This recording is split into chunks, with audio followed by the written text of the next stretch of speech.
budget development, funding, and earned value planning.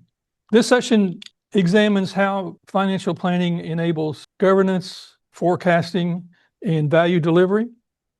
And so we're going to start by looking at cost management, and then more broadly, we're going to talk about how thinking in cost, budget, and funding has changed basically since PMBOK 6.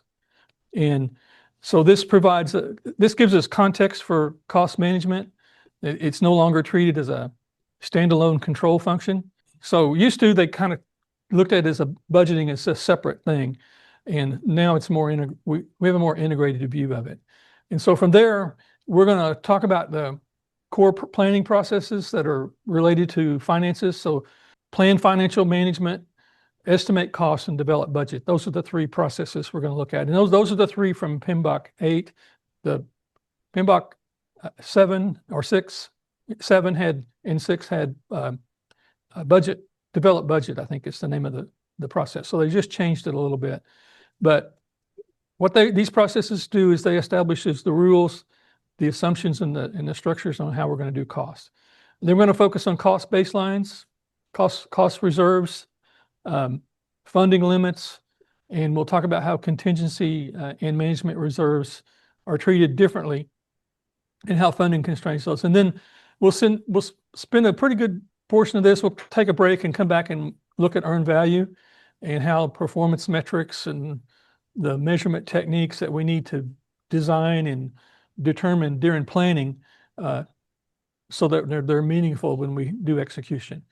And then we'll look at some forecasting, how these things work in forecasting budgets and cost. We'll look at cost CPI, which is cost performance index, SPI, which is schedule performance index, and then TCPI, which is called the to complete index. And then we'll look at estimate completion. So, and there'll be a little bit of examples of how these work in the different models. Managing cost. Effective cost management ensures that the project value can be delivered within approved financial constraints. So cost management in project management is not just about tracking expenses. It's about planning how our financial resources will be used to support value delivery. PMBOK 6, 7, and 8, across all of those three, cost management begins with a planning focus area, focus on planning. And that's where decisions are going to be made about how costs are going to be estimated, budgeted, funded, and controlled. And so some of the history of this is that PMBOK 6 emphasized that we had structured cost processes. We had planning cost management, estimating costs, and developing a budget. PMBOK 7 kind of reframes it. Cost management is a part of an integrated value delivery system, and where the finance decisions support trade-offs and outcomes. And so in PMBOK 8, they place it within what they call a financial performance domain, in which highlights how funding, budgeting, cost controls will enable investment decisions or decisions about the project. So, and in doing so, they kind of took sort of the standalone idea of 6 and the more abstract version in 7 and brought them together, and they got something that is kind of in the middle of all those, which is interesting. So before, we got to plan costs before we can do executing, and we don't want to uncover costs while we're in execution. So effective cost management, what we do there is we align scope, schedule, and resources with our financial expectations. We establish realistic funding requirements, and we create a foundation for performance measurement, which includes earned value. And so this slide kind of sets the stage for how that's supposed to work. While the structure of cost management has evolved, its purpose remains the same. So this is kind of drilling in a little deeper in the PMBOK 6 and 7. So cost management, early on in PMBOK 6, cost management is presented through a clearly defined process: plan cost management, estimate costs, and determine budget. This was an emphasis on establishing baselines and formal documentation and control. PMBOK 7 moves away from this strict process and, like I mentioned, reframes it as a system. So here, financial decisions are no longer viewed in isolation, but they're trade-offs that interact with the scope, schedule, quality, and risk. And then PMBOK A advances or moderates this thinking by embedding costs and funding considerations within this finance performance domain. So we're focusing on how projects are funded and how budgets align with our organizational strategies and strategy alignment. And we're concerned about how financial constraints influence the feasibility and delivery decisions that we have to make. The one thing that remains consistent, though, is that costs are planned intentionally to support transparency, credibility, and decision-making. So kind of the background here is that we started out with lots of discipline and rigor, that management and control aspect. And then now we moved into a more value-driven mindset. And now we take the rigor and the mindset and come up with an integrated financial perspective that's overall. So together, all these things support both structured and adaptable methodology. Cost planning establishes a financial framework that guides execution, monitor, control. So as I mentioned, we no longer view this as solely estimating and controlling expenses.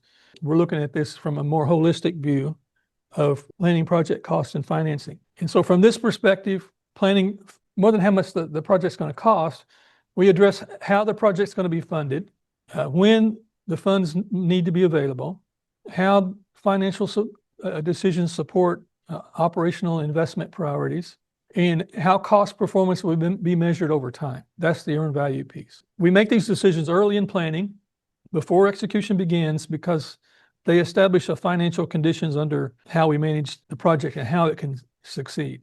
And so effective project finance planning aligns scope, schedule, and resources with approved funding and organizational strategy. One thing we want to do is we want to reduce the amount of financial uncertainty during execution, and we want to create credible baselines for monitoring and performing measurement and supports later techniques such as earned value management. This framing sets up why that plan financial management, estimate costs, and delivery budget are foundational processes. Kind of in the past, there was a tendency to just plan and create a baseline that may had something to do with reality. And now we're kind of planning for the fact that we don't really have full knowledge of what's going to happen. We need to try to minimize the uncertainty as much as we can. Instead of just saying, hey, we'll deal with it later. It's more than that. It's more proactive, more of an intentional approach. The planned financial management process or knowledge area defines how the project costs will be and funding will be planned, managed, and governed. And so we don't really use the monitor control idea too much anymore. It's more of a governance idea. But planned financial management is the foundation process for all project costs and budget decision. Rather than just estimating numbers, we're going to define how the decisions are going to be made and documented and how we're going to monitor those and try to control those through the project. And so from a planning perspective, we're going to answer some guidance questions. How costs will be estimated and what is the level of accuracy for those estimates, how the budget will be structured and approved, and how will funding be managed across project lifecycle, and what thresholds will trigger corrective action and change control. So there's an idea here in the new mindset is that we know there's some uncertainty in our planning. So instead of trying to rigorously force alignment with plans, we want to adapt the plans through change control to what's really happening at the time. So we want to leave it flexible enough for that. Financial planning is shaped by our project intent, our risk posture, and organizational context. So the planned financial management here, the inputs provide us that context that's going to shape how our decisions are going to be made on the project. And so we talked about most of these already, but the project charter for our financial planning gives us high-level objectives, constraints, initial funding expectations. So if you remember on those charters, we had what our kind of main overall budget is. Most places where I've worked, they have some idea of what's I would say their walkaway number. The project has to kind of be within this range. It's like the one I shared. They had allocated $2.9 billion, but they had done that through their case study, their business case and all that. So they had put that in the charter. So that's our initial high-level budget we need to work with. And that's the funding expectation we have and from the onset. The project management plan here is from that, we're really interested in the schedule, the work breakdown structure, the risk management plans. These inform how costs are going to be phased over time and how financial uncertainty should be addressed. The project documents we're looking for here are assumptions, constraints, early estimates. We may have some estimates that came over from like our high-level budget. We may have some other estimates that come over from the project business case or the project charter. So they're going to help us clarify what is known and what remains uncertain during planning. And then environmental enterprise factors here, enterprise environmental factors. This sort of the organizational reality. What are the economic conditions of the market or the company? What are regulatory requirements? Funding practices affect how the finances will be managed. So for instance, if you're doing this in a private company, you've got different expectations than you do if you're in a publicly traded company. In a publicly traded company, you have to communicate to shareholders and in financial reports and that sort of thing. But if you're with an entrepreneurial firm, it may be just the principal individual that whips out their checkbook and pays for things. So you have to kind of understand what that is. And then the organizational process assets here, what we're looking at is any kind of established policies, budget templates maybe that we have, any kind of historical data that's going to give us sort of consistency and compliance in our financial planning. So altogether, these inputs ensure that the financial management planning aligns with our project needs and with the organizational needs and costs before we get into budgeting. So the tools and techniques, financial planning tools and techniques establish governance through informed judgment and analysis. And so the tools and techniques used in the plan financial management are applied before any cost estimating occurred, kind of in a pure sense. We're probably going to be doing some of this all at the same time, but you kind of need to look at this as a standalone. These tools and techniques are specific to the planning part of it. And their purpose is to establish financial decision rules, not to generate numbers like estimating does. So we've got expert judgment. We've seen that before for different processes. It's kind of a technique that's used throughout this, and it really highlights the value of expertise. Here we're looking at financial expertise, but it could be the project management as well, applied to determine how financial management will work on your projects based on organizational norms, regulatory requirements, project complexity, financial experts, sponsors, or experienced project managers are all subject matter experts that can help us define cost estimating approaches, control thresholds, reporting expectations, funding structure. They know how the company funds project. So this is going to make sure that our financial approach is realistic and compliant and aligned with the organizational strategy. Data analysis here supports the evaluating options and trade-off. During planning, we assess different financial approaches, like centralized versus phase funding versus, reserve strategies or performance measurement methods. And so this data analysis helps us understand these alternatives and determine which structure best fits our project's risk profile. An alternatives analysis is a specific application of data analysis that we use to compare viable financial planning options. So just for example, teams may evaluate multiple budgeting approaches, cost aggregation methods, and or funding release strategies to understand their impact on flexibility and control. So we can do this what-if analysis, what it's talking about, and decision making. So it's important. This is you'll see this more in a hybrid or adaptive projects where they can kind of change the requirements of what's going on and see what the impact might be.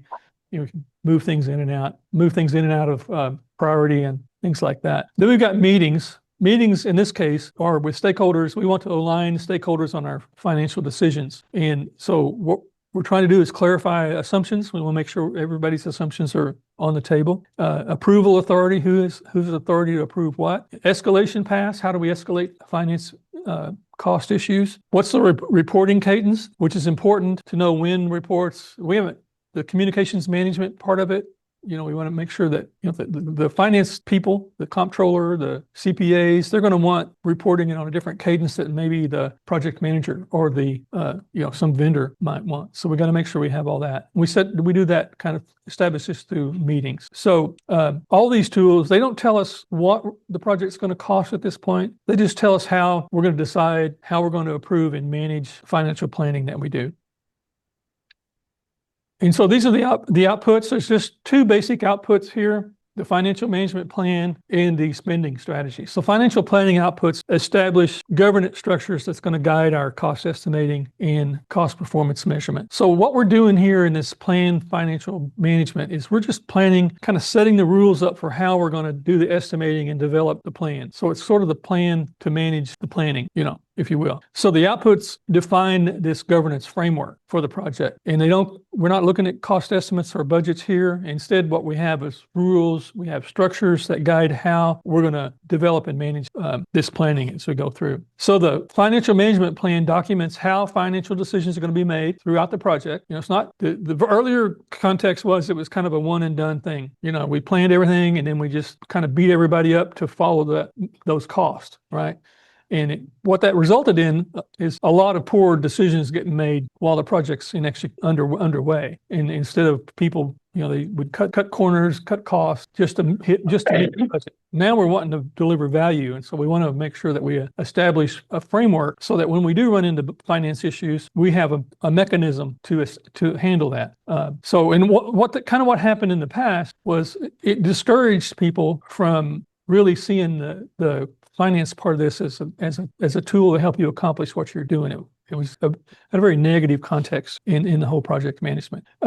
Then the funding strategy describes how we're going to provide funds and how we're going to manage them over time. And so this might include stage funding or approval points or constraints tied to organizational investment decisions. And the funding strategy directly influences our scheduling, procurement timing, and resource availability. So unless you're fully funded up front, like when I was doing my big project with Ameritech, the one I showed you the charter for, Ameritech is, at the time, they're not Ameritech anymore. They're part of AT&T, but they had a big budget, a big pot of money, and they could fund the whole project up front. So we didn't really have to worry about funding limits. What we needed to do is we needed everybody to complete their time reports and stuff so that we could keep the cash flow going. But if you're with a smaller organization or an organization that might be funding this out of revenues, you're going to need to look at, well, okay, I've got all these expenses that I got to pay by this date, say by middle of the month. Well, what kind of funding am I going to need? And we can predict that with our estimates that we make, and then we can monitor it and make adjustments. But that way we can ensure that, okay, we can keep the project funded and going. And one of the kind of cool things about a more iterative approach, incremental approach, I should say, a more incremental approach to delivery is that if you've got a project, whether it's a hybrid project, adaptive project, agile, or a traditional project, if you can structure it in planning so that you can start delivering value that you can monetize early in the project, that revenue from that monetization can be included in this funding. So the project can basically kind of pay for itself in that respect. So this is the financial plan and funding strategy here. These are just some examples of what you might see on here. And this slide shows the outputs of the two, what they might look like in practice. And so on the left side is an example of a financial management plan. So instead of listing costs, this document defines how the costs will be estimated, reported, and controlled. And it establishes accuracy, control thresholds, establishes our reporting cadence, performance measurement rules, and it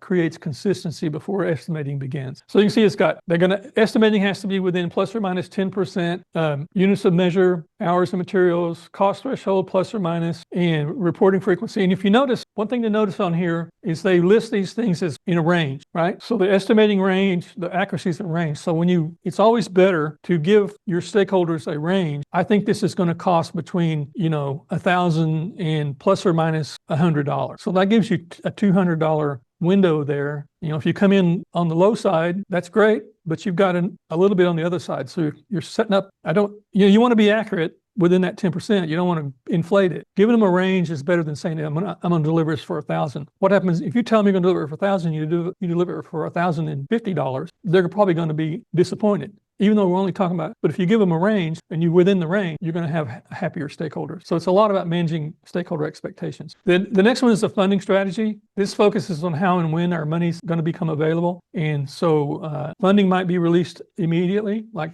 in my Pacific Ameritech example. They just apportioned that money in a special budget on the books, and we just drew down on it.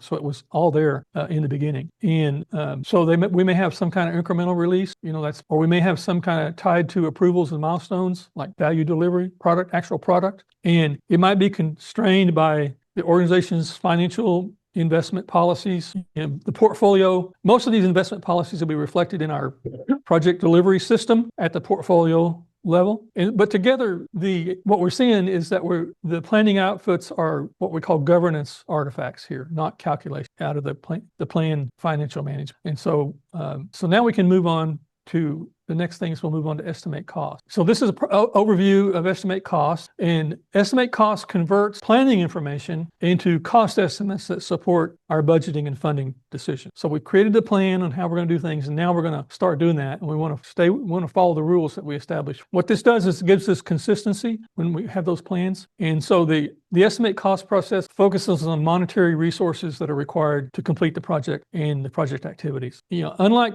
budgeting, which we'll get to later, budgeting aggregates cost over time. Estimating is about understanding what work costs and why it costs that. Okay, so this process relies heavily on prior planning outputs, particularly the scope definition and resource requirements, schedule information, and risk data. And the quality of the cost estimate is directly influenced by how well these inputs were developed in the planning focus area. Now, we haven't got to risk planning yet. I think that's next week, And typically that would be going on while we're doing this as well. And so all the PMBOK 6, 7, and 8, all of them emphasize that cost estimates need to be progressively elaborated. So early estimates may be rough and high level, while later estimates become more detailed and accurate as uncertainty is reduced. And so PMBOK 8 reinforces this by positioning cost estimation within the finance performance, not outside of it, and where estimates support informed decision making. So what they're talking about here is we represent what's called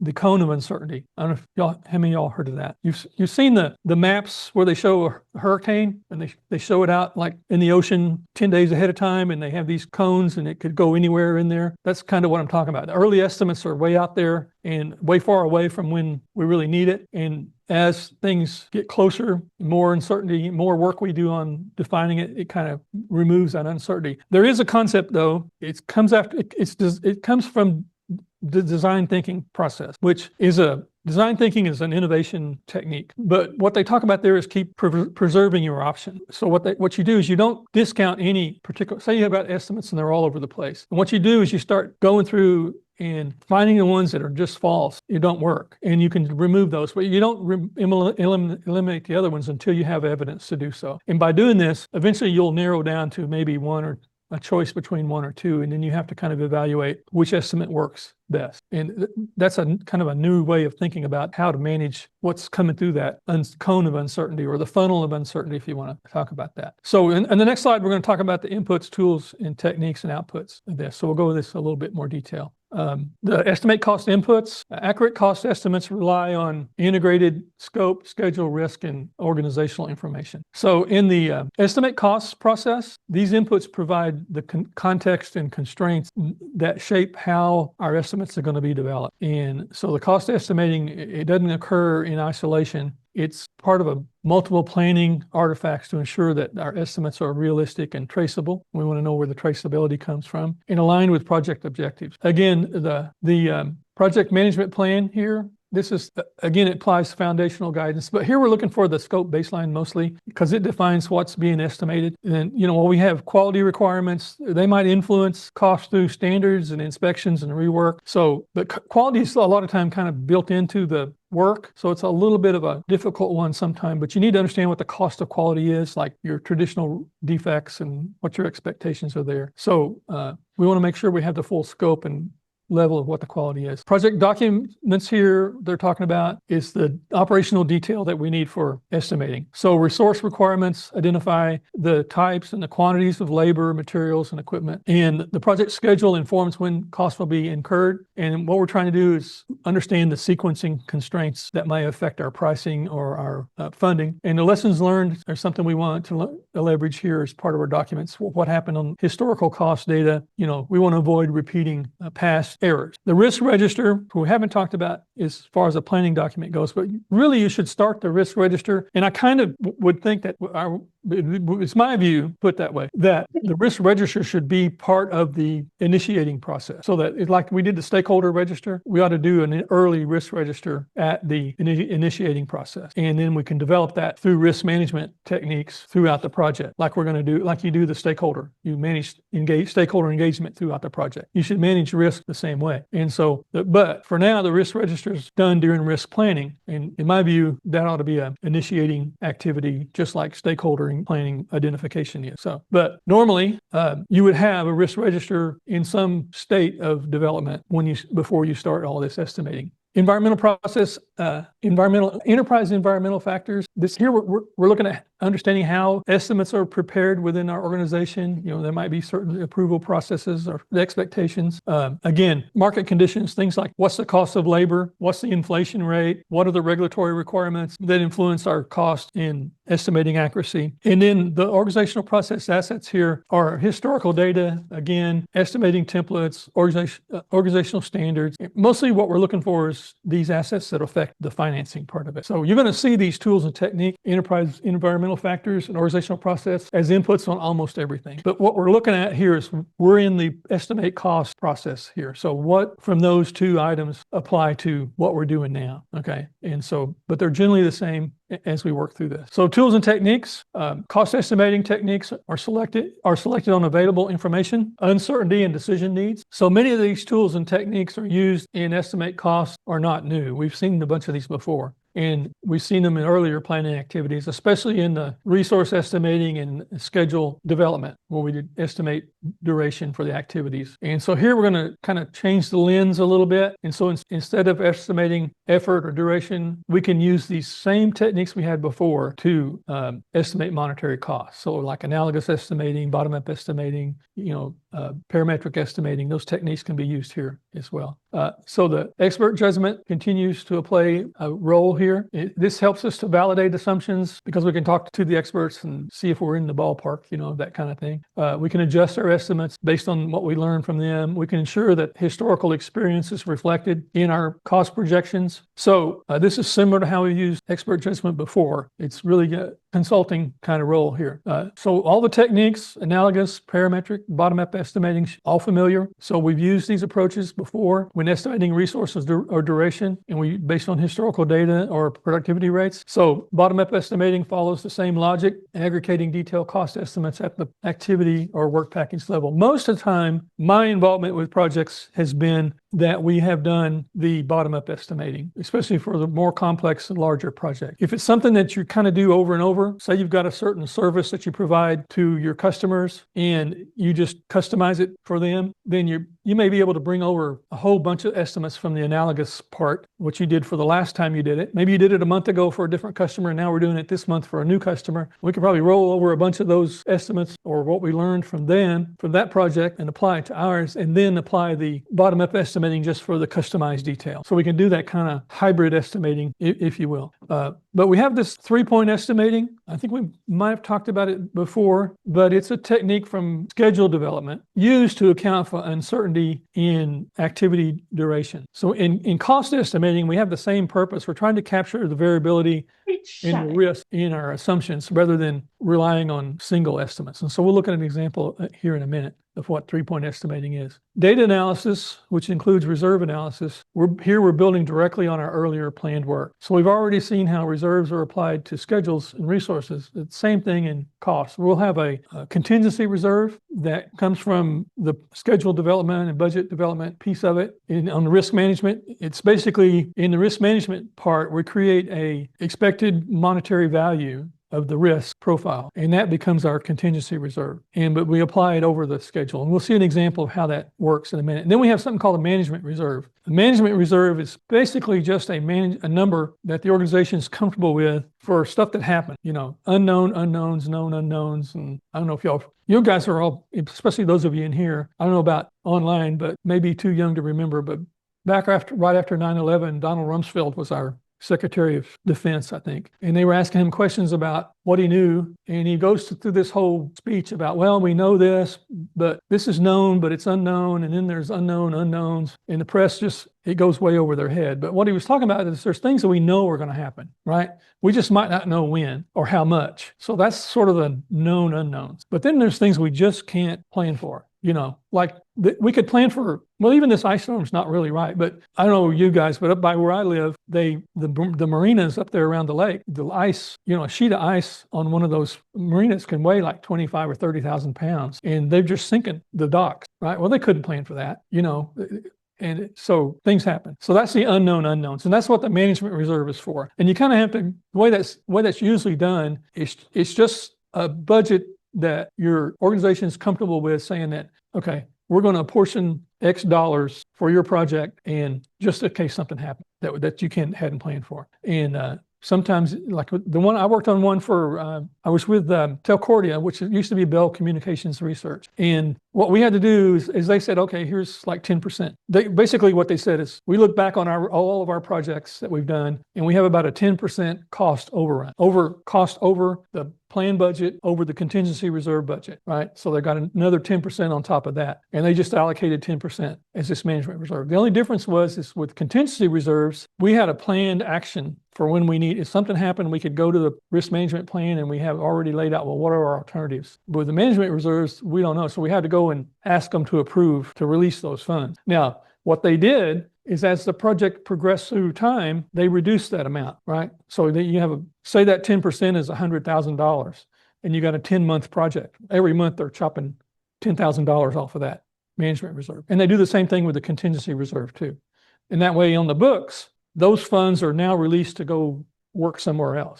But until they were released to go somewhere else, they were on the books and they were allocated to our project. So it was hands off, everybody else. That's kind of how that worked. So that's how reserve analysis, we can do reserve analysis. So this is a 3-point estimating, and this is how we kind of manage uncertainty. It's called PERT, weighted average, which gives a greater weight to the most likely outcomes while we're still accounting for uncertainty at both extremes. So the formula here at the top, it's got O, which is your optimistic estimate. Then you got the most likely, and then you have the pessimistic, worst case. I kind of like to think of it as best case, most likely, worst case. And you can take that and add those, take 8, in this case, the numbers are 8,000, which is their optimistic, plus 4 times the most likely. That's where the weighting comes in. So they're weighting this outcome by the most likely. And then the pessimistic, and then you divide all this by 6, and they come up with a estimate they're going to use is $12,000. And just in this case, it just so happens to be the same as the most likely. A lot of times, though, it'll be skewed to one side or the other, depending on how big and small those external numbers are. They might have come into this thing with the optimistic at 8,000. And typically, if you go into talking to people that are doing the work, they're going to be more optimistic. They don't really factor in all of the stuff that can happen. And so you really press them sometimes, and they'll come up and say, well, this is more likely. What you can do is go back and look at historical data and come up with the most likely, and then the pessimistic as well. And so this is how the formula combines all these together to come up with an assumption that kind of gives you some latitude here. And so actually, you know what? That's not right. My brain's not working. Somebody got a calculator, can do this? I think it should be 10,033, I think. See if you can add those up. I might have made a mistake in my slide here. So take 8,000, 4 times 12, 48,000, plus 8, plus 18,000 divided by 6. What do we get? 12,000?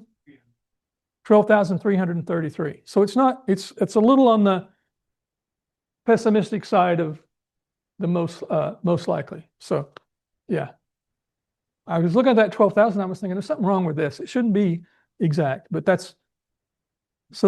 it's important to note that 3-point estimating doesn't eliminate uncertainty. It just makes uncertainty explicit and measurable.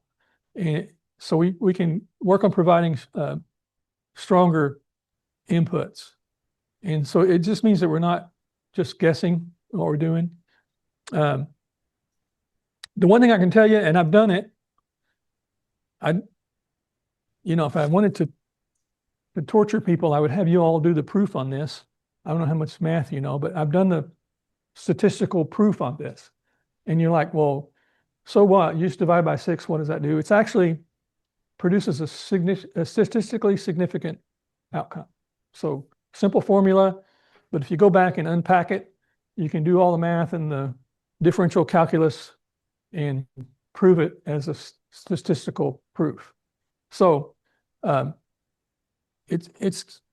we don't use it as much as we should. The one thing that's nice about some of the tools that we use for planning or for project management in general is you can put all this stuff into your estimates in there, and it'll calculate all these numbers for you, and it gives you a sort of a curve, if you will, a budget curve, and it just makes it easy to do. So, Dr. Darnell, quick question.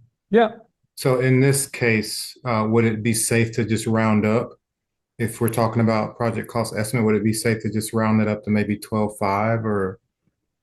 That's probably what I would do. Yeah. Okay. I would probably tell them that it could be, if I was going to say I was going to communicate this to a shareholder, I would say it's going to be from the 12,000 to 12.5. It's probably what I would do. Right. Give it a range. Yep. Right. Okay. So the outputs here in cost estimating outputs, what we're doing here is we're documenting what the project is expected to cost and why. And so here what we're trying to do is we're trying to capture the numerical results of estimating and the rationale behind them. So it's one thing just to make the estimate, but we also need to document for others, especially external stakeholders, why we made these decisions. What was our rationale for them? So the cost estimates represent the expected cost of completing the project activities and or work packages, and they may be expressed as ranges or point values. I prefer ranges, depending on the level of uncertainty and planning maturity, but they're estimates, not budgets. So we have to be sure and communicate that these are estimates. The basis of the estimates is just as critical as having the numbers themselves. This documentation explains how the estimates are developed, and we want to include in there any assumptions we made, any constraints that we identified, estimating techniques that we used, data sources, identified risk, and estimates that provide transparency and allow the stakeholders to understand what we're doing, so they can have a level of confidence that are associated with the numbers, a good confidence. And they're talking about different techniques. Like if you're doing a project that's delivering some kind of physical, like a phone, physical product, then some of these costs can be done through the materials analysis and tell you how much it's going to cost. And so there's some of that you can do, other than a lot of what we're talking about when it comes to duration of people work. If we don't have that parametric estimating, because they know how long it takes to assemble this phone. So we got parametric estimates for that. But for software or projects that are less tangible, we don't have, some of this is just based on, well, okay, we have a history with this, and it's much more qualitative than maybe what we can do. But we want to do what's appropriate for what we're estimating. So we don't want to apply qualitative estimates when we have quantitative estimates available. But we have to judge that based on sort of the complexity of the cost of the project. It may be just too expensive to run new simulations and new tests. So we have to go with maybe historical data that is parametric historical data instead of generating new parameters. So you kind of make a judgment. Well, you want to document that in here, why you made the decisions on what you didn't do, so they can understand what's going on. One of your stakeholders may be a shadow, a stealth expert. Happens some, because maybe they're doing something else completely different, but then they see your budget, your estimates, and like, oh, well, I know something about that, and this is where they can make that decision here. So together, all these things give us traceable planning inputs, so we can trace where all this estimation stuff come from. It gives us transparency in our assumptions, which generates trust and creates a confidence in shareholders. And they should be suitable for aggregation and budget development. And they should be, there's another term here that they use some, it's called that your estimate should be defensible. That's the whole concept of this rationale.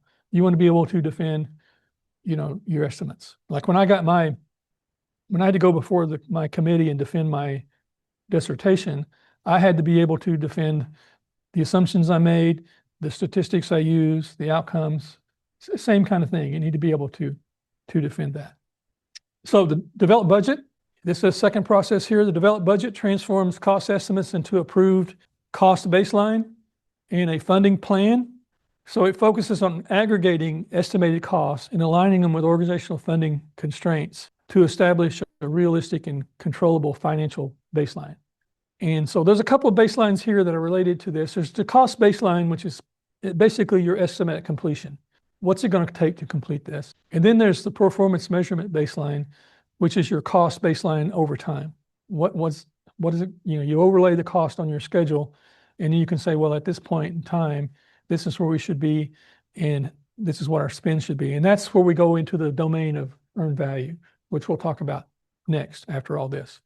And so unlike estimate costs, which determine what we're expected and what they're expected to cost, we're going to talk about when funding is required, how costs are distributed over time, that's that performance management reserve, and what level of reserves are needed. So this is where we would factor in the contingency reserve and the management reserves.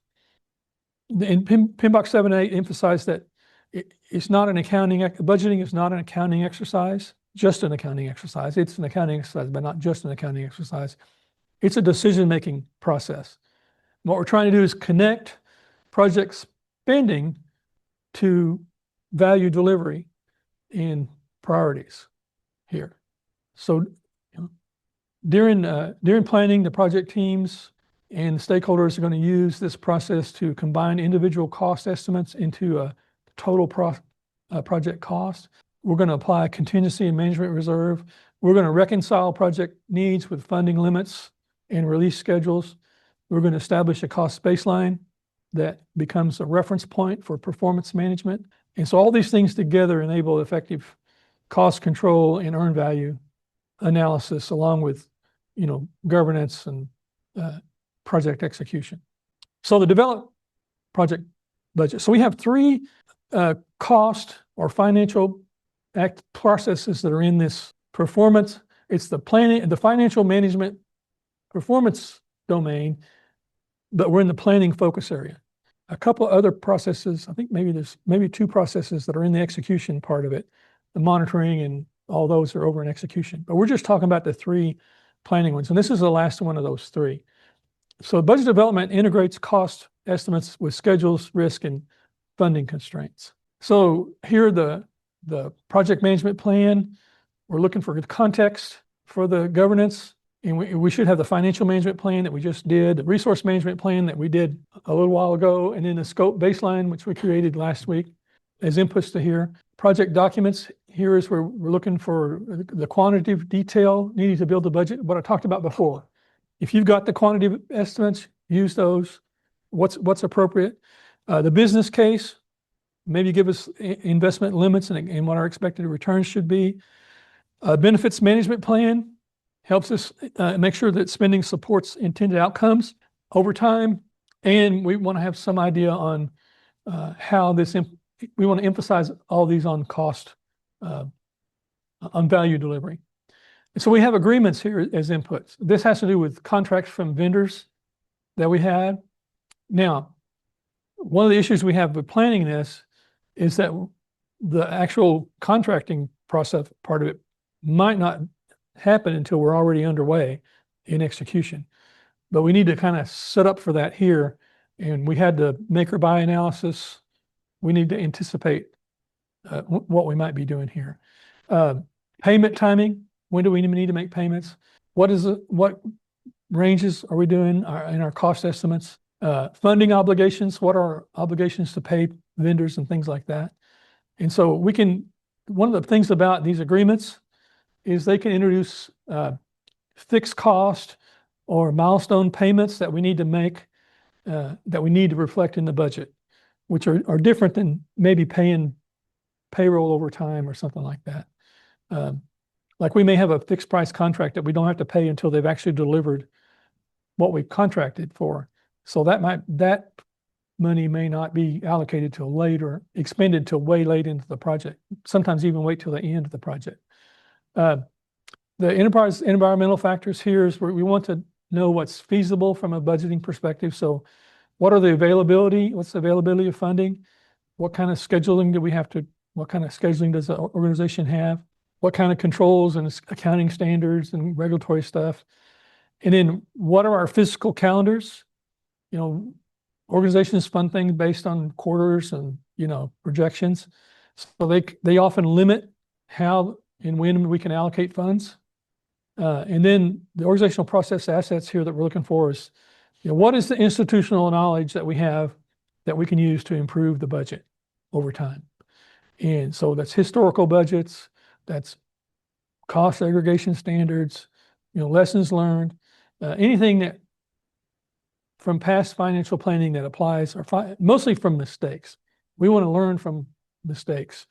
And there's one of the things that's been kind of a good development in project management in general is that we used to kind of wait till late in the project or even at the end of the project to go over and what went well, what didn't go well, have these lessons learned.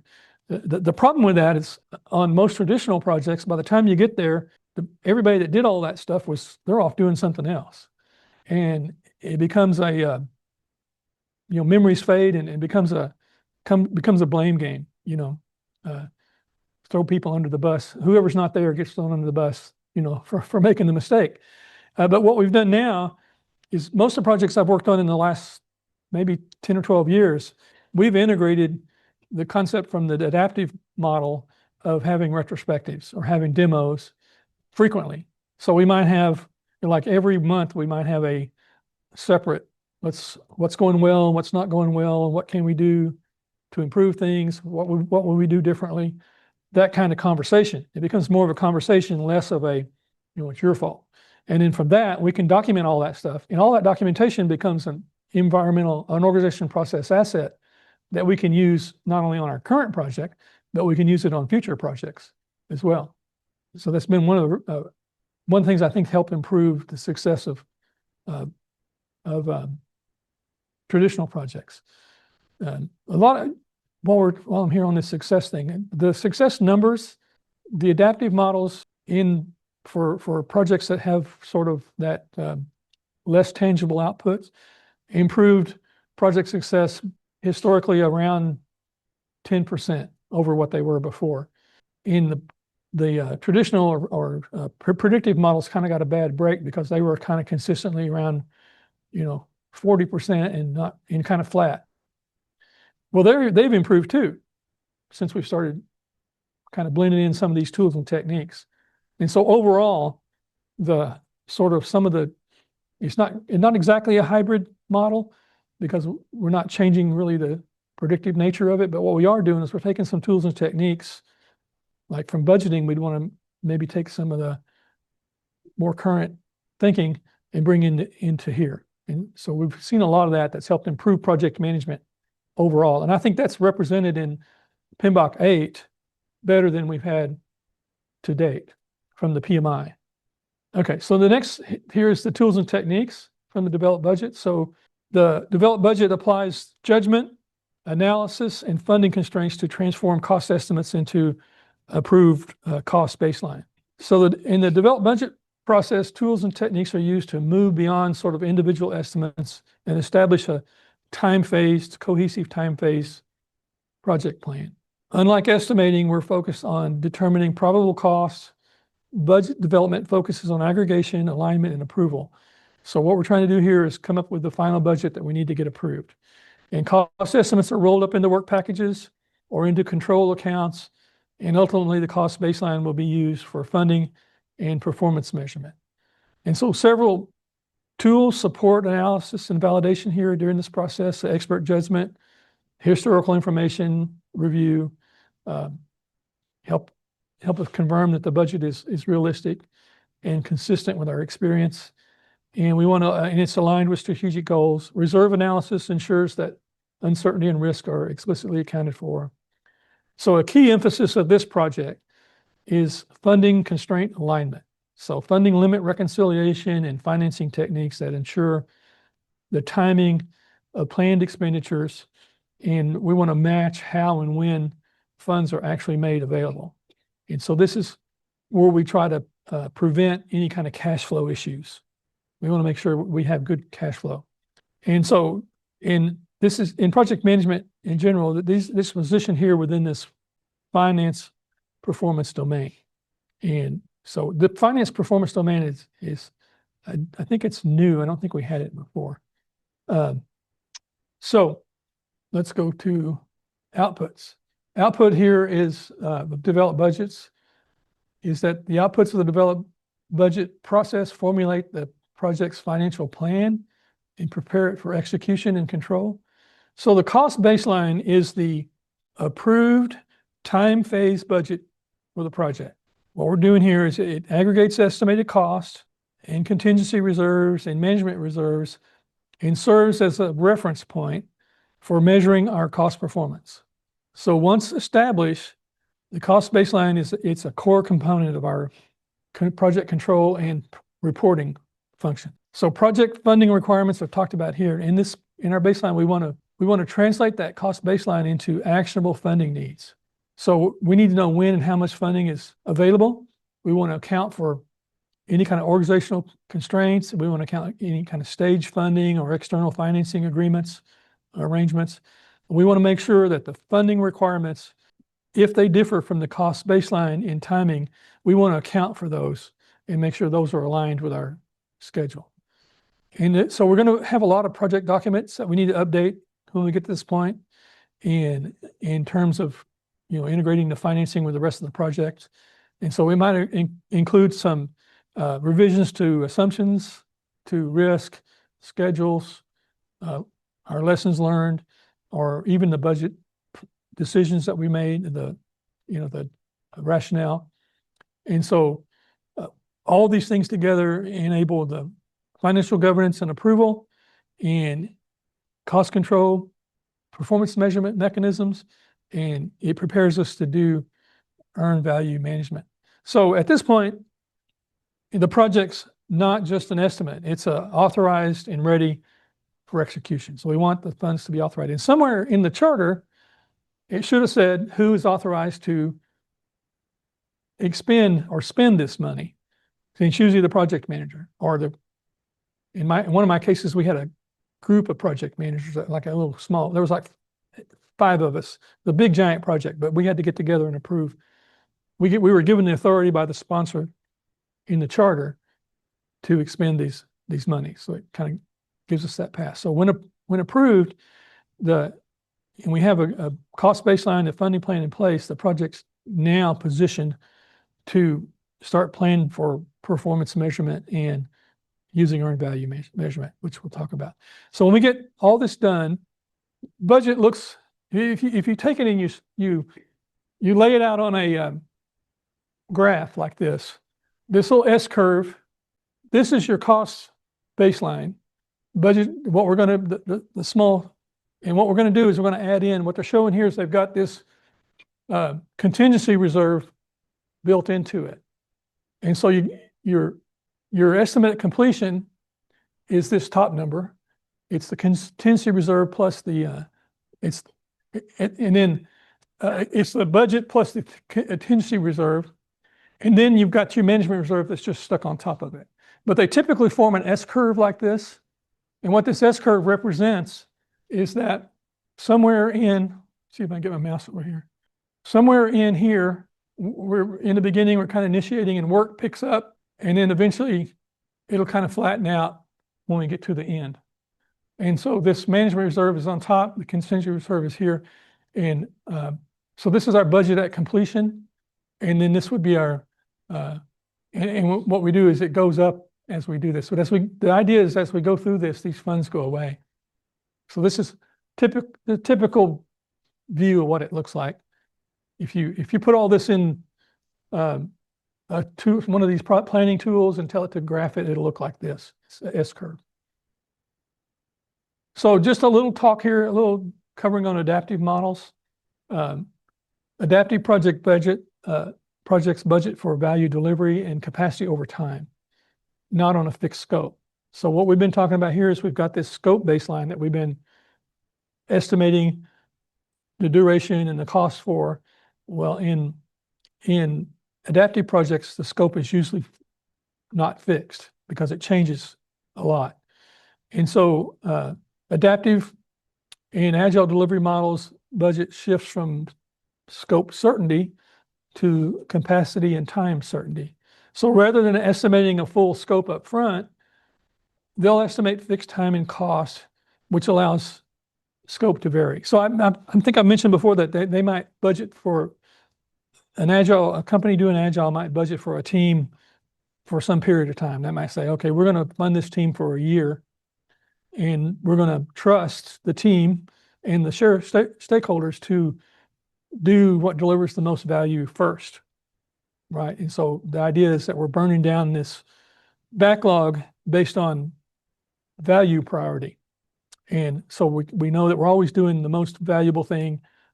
That's the assumption in this funding model, that we're always doing the most valuable thing.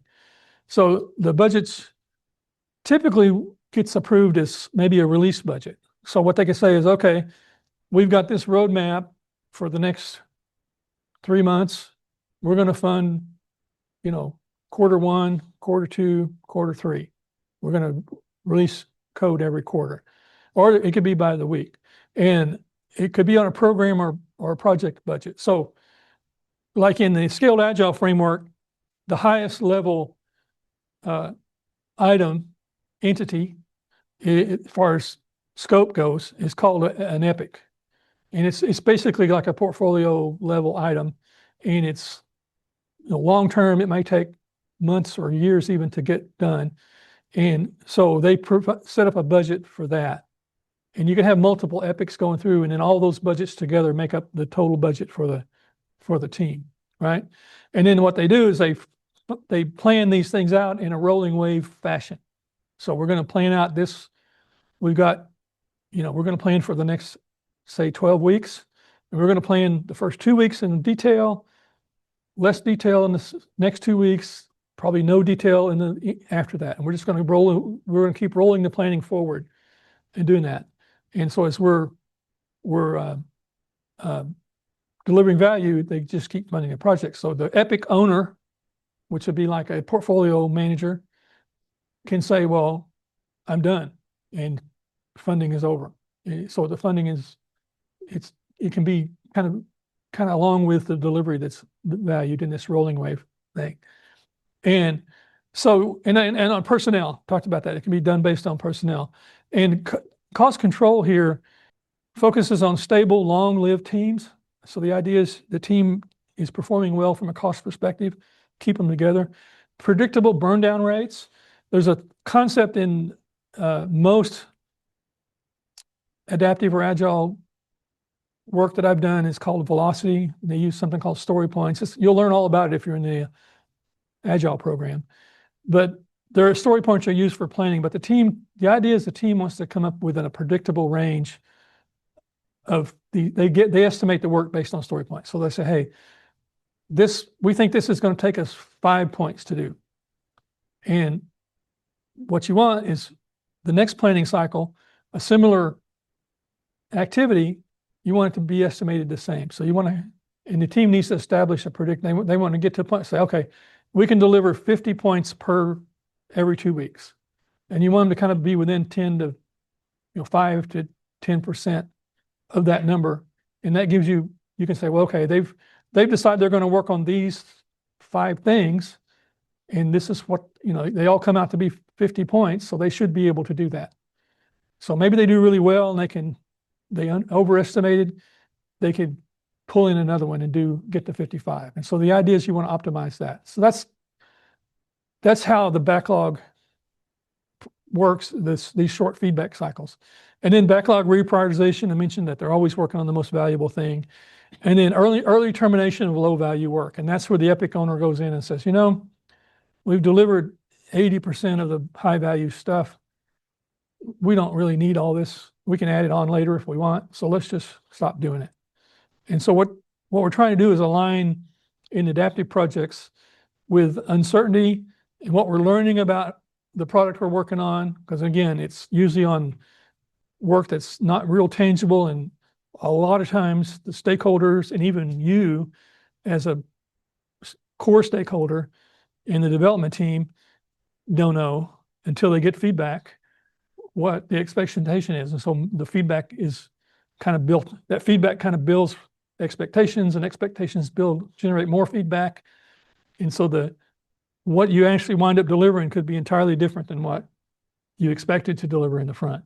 So we kind of want to adapt that, enable that learning cycle in delivery. So, okay. What time is it? It's 10:04. Let's come back at 10:25. That'd be a 20-minute break, right? Do the math right. So let's come back at 10:25. Let's take a break. Hopefully everybody will return, but we'll see you back here at 10:25. Okay, so I'm gonna try to get through this pretty quick, but I think it's important to talk about earned value management because we've got to plan for this during the financial planning, management process. So earned value management, the one thing that's kind of interesting about earned value management is that it's probably the only, the way it's applied is really only in project management. I don't think I've seen it applied anywhere else. One of the important reasons to understand it is because at least the last government project that I was involved in, US government project, required that you do earned value management to get paid. Okay, so you had to tell it what you're doing. And I think there's even required on the adaptive project. So there's a term that's called agile earned value, which I'll mention it here. But anyway, that's kind of what earned value is all about. Earned value is often associated with project control, but it's really effective. Its effectiveness is determined during planning, not during execution. So to use earned value management meaningfully, we need to have some things that are already in place. So we need to have a scope baseline, a schedule baseline, a cost baseline. So we need those three things.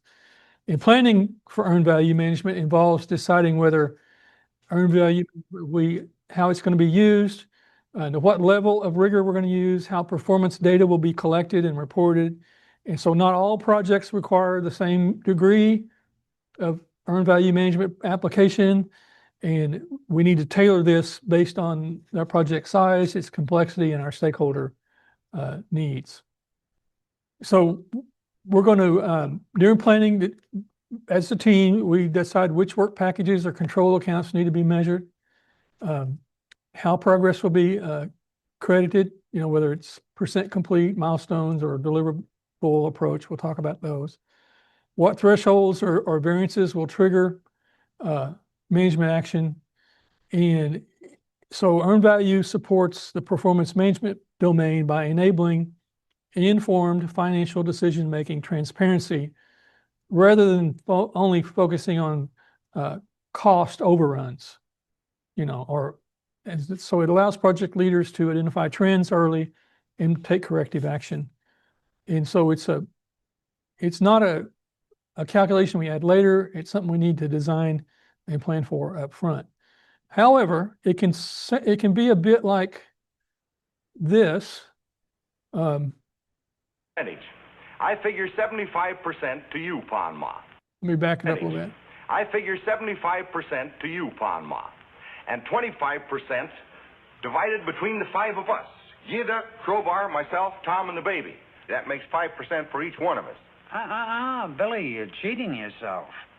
If there's 25% divided among the 5 of you, that's 14% apiece. Oh, no, listen, Pa. I wouldn't cheat you. You know I wouldn't. Now, look here. I'll show you. Let me rub this out here. And now, 25 divided by 5 is 5. You see, 5 won't go into 2, will it? No. But 5 goes into 25 5 times, you see? No, you're wrong, Billy. Now, I'm a pretty good mathematician. Now, 5 into 25... 5 won't go into 2, will it? No. But 5 goes into 5 once. Now, we didn't use the 2 before, so we bring it down here. Now, 5 into 20 goes 4 times. There you are. 5 into 25, 14. No, look, Pa. Let me prove it to you now by multiplication. 5 times 5. 5 times 5 is 25. Really, I'm surprised you're learning. Huh? I'm surprised that you're learning. Now I'll show you. 5 times 14 is 25. 5 times 4 is 20. 5 times 1 is 5. 25. That's it. No. Look, Ma. Look, you're wrong there because I'll prove it to you. We'll put down 5 14s here. 14. There. Now I'll prove to you by addition that 5 14s is not 25. 4, 8, 12, 16, 20. 21, 22, 23, 24, 25. There you are. Better brush up, Billy. I don't want to see you boys cheated.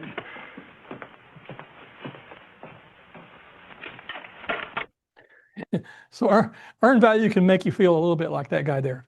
You're a little frustrated with the numbers. So that we need to decide how many times 5 will go in 25 before we get started. That's the point. Okay. So planning for earned value management. And it's, again, often misunderstood as a set of formulas, like in that video there, used during project control. But in reality, it's determined during planning, long before any performance is measured. So, as shown on the slide here, earned value management, EVM, integrates scope, schedule, and cost into a single performance framework.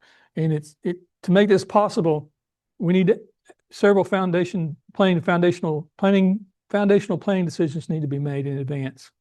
So first, we need to establish the performance measurement baseline, which we did. This includes the scope decomposed into a manageable level with a time-phased budget and management responsibility assigned to each segment of work. So we need to have earned value management techniques. We need to identify those for each type of work. And this highlights the techniques such as discrete effort, apportioned effort, level of effort. We need to choose these based on the nature of the work, its duration, its tangibility, how measurable it is. And so these choices are made during planning, and they directly affect how we're going to measure performance, how we're going to assess performance.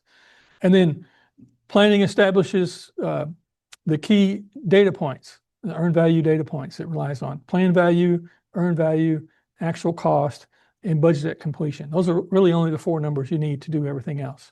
And they're not calculated arbitrarily. They they're grounded in our approved baselines that we've done during the developed budget process. And so earned value management emphasizes the plan. Remember we had that plan, do, check, act cycle that we had for estimating activities? Well, this is the same thing. It's the EVM supports this plan, do, check, PCDA cycle in here. Okay. Earned value management helps us answer some questions. It enables hybrid and integrated insight into schedule costs and performance outcomes. This slide here captures why earned value management exists from a planning perspective. And it's not just about reporting cost or schedule variance. It's designed to help us understand performance trends, identify emerging problems, and make informed decisions early. So the first two groupings, schedule time and cost budget, address questions about where the project stands today and where it's headed. And then the performance and resource questions take it a little step further in helping us diagnose where issues might be occurring, whether those issues are isolated, systemic, or critical. And so this helps, this diagnostic capability helps us, is what distinguishes EVM from simple tracking tools. And finally, earned value management supports decision and recovery planning. And so by integrating scope, schedule, and cost into a single framework, this allows us to evaluate what corrective actions we're going to need to take when we have issues in the project. And so from a planning standpoint, all these questions reinforce why earned value should be designed before we begin execution. So without clearly defined baselines and measurement rules and thresholds, we can't really answer these questions consistently or reliably. And so the key takeaway here, it's not about the numbers themselves that we're going to look at. It's more about visibility, foresight, and control over that we can do through deliberate planning. So earned value relies on a small set of planned data elements for measurement and roles. And so we need to tailoring earned value management and project management. So the assertion here is that earned value management needs to be tailored based on risk, uncertainty, and significance to be effective. And so what on this slide, it shows basically what, low value, low risk, low significant, we don't do too much earned value. One is because it's kind of costly to do it. But the more complex, the more risky, the more frequently we need to be reporting, probably the more detail that we need to do here. And so just as project management practices are tailored, we need to tailor earned value in this based on the risk, uncertainty, and significance of the project. So projects with low uncertainty and limited impact may require only lightweight cost and schedule tracking, while complex, high-risk projects benefit from a more frequent in detail and tighter controls. So this matrix kind of just as a conceptual view of how that what to consider when you're doing this. So some of the key practices for earned value is earned value effectiveness is driven by the quality of the performance measurement baseline planning that we just talked about and the maintenance of the baseline. So this slide highlights the core planning practices that make earned value management possible. So it doesn't begin with just calculation, it begins with the creation of a credible performance baseline, and the baseline integrates the scope, schedule, and cost in a way that allows performance to be measured and objectively over time. So again, the process starts by decomposing scope into a manageable level using a work breakdown structure or in the adaptive world of backlog, and assigning clear management responsibility for each control account or work package, and then a time phase budgeted, then developed and aligned. So that's we just talked about that in the developed budget process. So equally important is the selection of appropriate earned value techniques, measurement techniques. So the different work types require different measurement approaches. And so these decisions need to be made during planning, not improvised during execution. So earned value requires maintaining the integrity of the baseline. So that means that changes need to be implemented properly and controlled, documented and approved, so that the data we're tracking remains meaningful and that we have integrity. So without baseline integrity, we can get into loose decisions, loose metrics, poor decision-making over time. So earned value is essentially, well, it's often thought of as a performance measurement technique. It's largely a planning and reporting technique.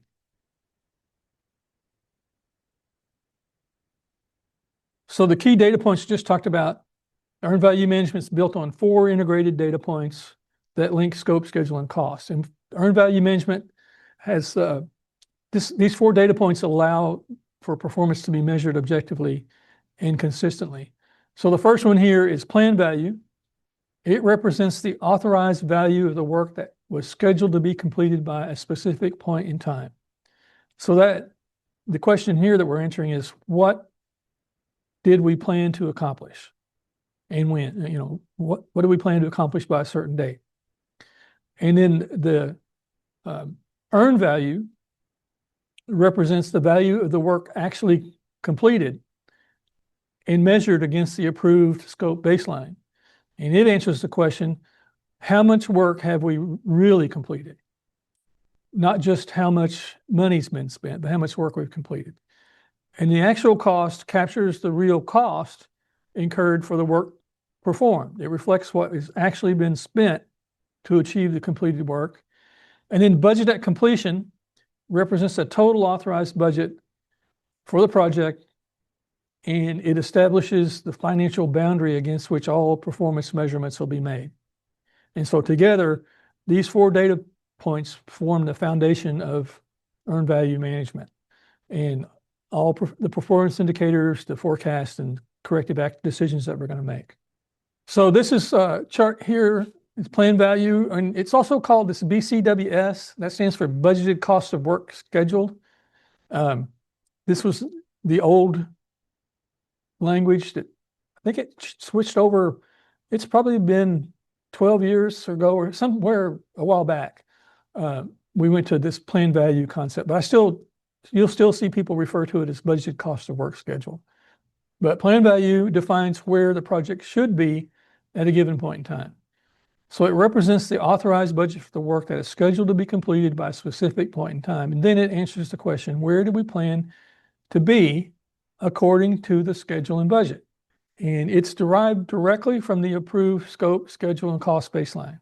So it reflects planned progress, not actual performance. So on this chart here, on this chart here, let me get my mouse over here. This date, you could go right to the schedule and on this date and pull the plan value number out. This is what we planned at this point. Or go to the baseline, the performance baseline, and pull that number out. Because plan value is time-based, it's commonly visualized in a curve like this across the project timeline so that anytime we can show what we budgeted. It's also, like I said, it's also known as the budget cost work schedule.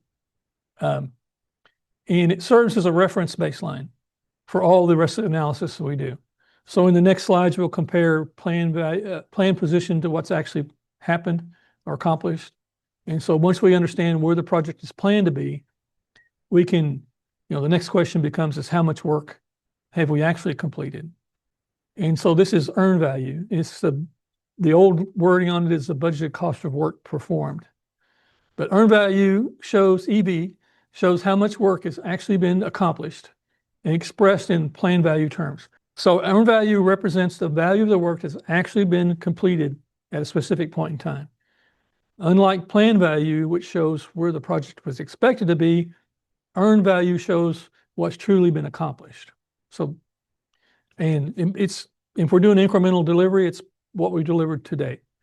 And it's expressed using the original plan value, basically, that's assigned to the completed work. That's why we call it the budgeted cost of work performed. And it reflects the budgeted value, not the actual spending. Okay, so we're comparing, what we're doing is comparing what we actually done to what we had planned. We're not looking at the cost in this number. That comes next. And so comparing plan value to, comparing earned value to plan value, we can determine whether we're ahead of schedule or behind schedule. And then we'll introduce cost next, which compares it, the performance picture showing what the budget cost of work schedule has cost us to achieve. So knowing what the plan to accomplish, we can actually complete what still leaves in the project. So it kind of gives us the question is, what did it actually cost to do this? So okay, what we plan to do, we know what we did. Now what did it cost us to do that? That's the question. And so the next question here is actual cost. Again, ACWP, actual cost of work performed. I personally kind of like the older notation, mainly because it's more descriptive.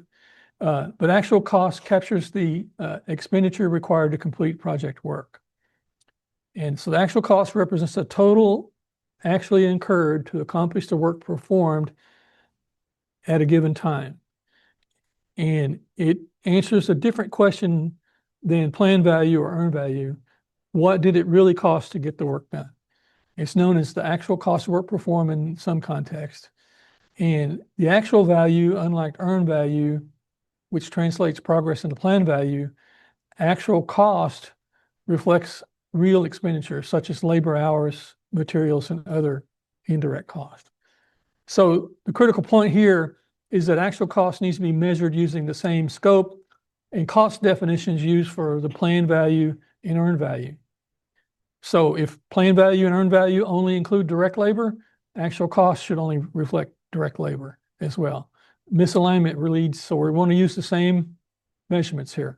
So with plan value showing what was expected and earned value showing what was accomplished, actual cost showing what was spent, now we've got the full data points that we need to evaluate schedule and cost performance. Okay, and so which we'll address in the next slides. But budget completion defines the total authorized cost for the project. And again, that's usually the budget is usually listed as this S curve. The budget completion would be the top of that S curve on the right side there. It's established during planning by aggregating all the approved cost estimates across all the project work packages and all the project control accounts and phases. And so unlike plan value, earned value, or actual costs, which change over time, budget completion is fixed unless a formal change or rebaselining occurs. And it serves as a sort of a financial ceiling for the project and defines the value against which financial performance is measured. Okay, so one of the things that happens sometimes when you go into a project, like I mentioned, I've worked on like the rescue projects. You go in and look and ask them where they planned all this. And usually what happens is they haven't planned for the, earned value, actual value, estimate completion. They haven't planned for these things. And so they're just collecting data. They don't know what the measurement tools are. And you may wind up having to rebaseline your planning. And then you may want to change the budget at completion. And usually a lot of times what happens in this case is then the sponsors of the company, they have a decision to make. Because a lot of times the budget at completion that they thought they were working on is way different from the one that they were actually working on. And it could be much more than what they were actually doing. And it may be just a matter of stopping the project to keep sinking money into something that's not worth doing. So that's the importance of kind of understanding this in the planning perspective.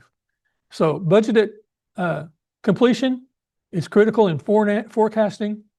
We have something called estimate at completion and variance at completion. So we've got these three completion numbers that we calculate.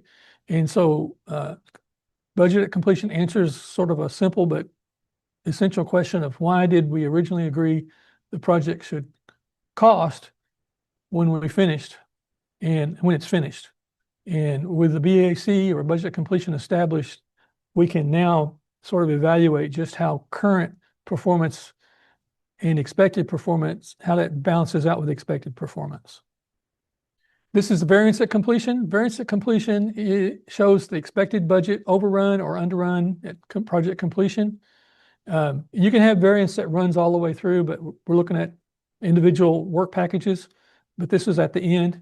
And so this tells us how far over or under budget we're expected to be when we finish the project. And this is done using earned value numbers, the plan value, actual value, earned value numbers to forecast what the end of the project's going to be. So it's a forecasting metric that's not a historical one. And so we want to compare the authorized total budget and the budget at completion to the current estimate for the total cost, known as the estimate at completion. So a positive variance at completion indicates that we're under budget, and a negative indicates that we're over budget. And so what makes this number powerful, this metric, is that it connects performance trends to financial outcomes. So it translates cost and schedule efficiency into end-to-end financial impact. And so it's meaningful. It's only meaningful though when the budget at completion and the baseline are stable. So if scope changes of the baseline are reapproved, then we need to recalculate this when the baseline changes. So it helps us decide whether corrective action is needed. And a lot of times what will happen is in the charter, they'll say, okay, the project manager has the authority to spend this money and to approve changes up to a certain percentage of the variance at completion. So if the variance is 10%, then, and you can approve, say, up to 5%, calculate what that number is, and that's a dollar number you can approve as a project manager. So this gets built into usually in the project manager's authorization somewhere during the project initiation. It could be also a historical policy that all projects have this, and that would be part of the environmental enterprise factors you need to consider when you do this. Earned value management provides an integrated view of schedule and cost performance. So this graphic here brings together the concepts of earned value management into a single view. So the planned management, the planned value curve, let me get my mouse over here, is this one, and it goes all the way out to the budget at completion. The earned value is this one, and the actual cost is this one. So looking at this, what can you tell me about this project? So schedule variance reveals whether the project is ahead or behind plan at a given time. So this one here, we're talking about schedule variance to assess the schedule health on a specific reporting date. The reporting date's that dotted line. And so the formula to calculate this is schedule variance minus earned value. Schedule variance equals earned value minus planned value. So if the schedule variance is 0, then we're exactly on schedule. If it's negative, we're behind schedule. If it's positive, we're ahead of schedule. So in this case, the schedule variance is negative, indicating the project is $125,000 behind schedule relative to the planned value, which represents approximately 40% of the planned work that they're behind on. And so if we assume that labor cost is $100 per hour, then the project would be 1,200 hours behind schedule. Okay, so the vertical gap between earned value and planned value at the reporting date represents that schedule variance. And the comparison focuses on work accomplished versus work planned, not on the efficiency of it. We haven't done that yet. But the key takeaway here is that the schedule health is evaluated at a particular moment in time. So from a schedule perspective, they're in bad shape. Now, if we add in the cost variance here, tells us whether we're performing within budget at a specific date. And so what we're cost variance compares earned value. So this is what we've accomplished. It's what we've marked off the schedule that we've accomplished, and to the actual cost. And the formula is cost variance equals earned value minus actual cost. And so cost variance of 0 means we're exactly on budget. If it's negative, it means that we're over budget. If it's positive, it means we're under budget. So in this slide, the gap between earned value and actual cost curves at the report date is what's important. So previously we compared schedule variance. Now here which compares planned to completed work. Cost variance assesses the spending at efficiency for the work that's performed. And so in this case, cost variance is negative, indicating the report at the report date, whatever date that is, week 3, the project is $375,000 over the planned budget. And they only have a budget at completion of $700,000. So they're more than 50% over budget here at this point, over their whole, if you forecast this all the way out, do that. So if we look at schedule variance and cost variance together, we can answer 2 questions. And one is this: are we doing the work when we plan to do it? And then are we spending what we plan for the work that we've done? Okay. And then we can we can use these numbers to forecast, or we can determine our efficiency here. And so the cost performance index is one of those efficiency numbers. It tells us how we're using our funds. And so the cost performance index moves us kind of away from just identifying variances to measuring our efficiency. So the cost variance tells us how much we're over, but CPI tells us how well we're using the funds. And so the formula is the CPI equals earned value divided by actual cost. So a CPI of 1 means that we're spending exactly what we plan to spend. A CPI of less than 1 indicates inefficiency, that we're spending more than we had planned, than the value that we've earned. And a CPI of greater than 1 indicates that we're doing well, and it's earning more value than its cost. You'll talk about more when you get into performance management part of the courses, but one of the things you want to do is you don't want to just take these numbers at face value. You want to know why. I wouldn't expect any project to be performing exactly on budget or exactly, and if we're over budget, even though it's favorable, why are we over budget? If it's under budget, why are we under budget? So we need to understand those things. So we can use this to kind of look at that. But this is derived from the relationship between earned value and actual costs and the report date. And so the wider gap between earned value and actual costs, the more pronounced the efficiency issue becomes, whether it's positive or negative. So in this case, here on this slide, the CPI is 0.35, indicating the project is only delivering 35 cents of value, of planned value, for every dollar that they spend. So they're like 65% inefficient in this case. And so it's important having this number accurate. And the way we do that is we make sure we have stable baselines and set all this up in planning. We need to understand why we're using these numbers. That's why we talk about it now. So when you do planning, you'll understand what you're planning for. But they're used in forecasting to figure out what our budget at completion is going to be, maybe what corrective action we need to take to bring the project back under expectations, and to anticipate any cost overruns. And then we have schedule performance index. It's similar. Schedule performance index indicates how efficiently the work is progressing towards the plan, and it shifts the focus from cost to schedule efficiency. So this tells us how well we're using our time. It tells us how far ahead or behind schedule the project is in dollar terms. And then usually we can take those dollar terms and convert those to hour terms to kind of get an idea for the time that's involved. But it tells us how efficiently the project is progressing relative to our plan. So schedule performance index, the formula is earned value divided by plan value. And again, like before, an SPI of 1 means that we're progressing exactly as planned. An SPI of less than 1 indicates the project is behind schedule.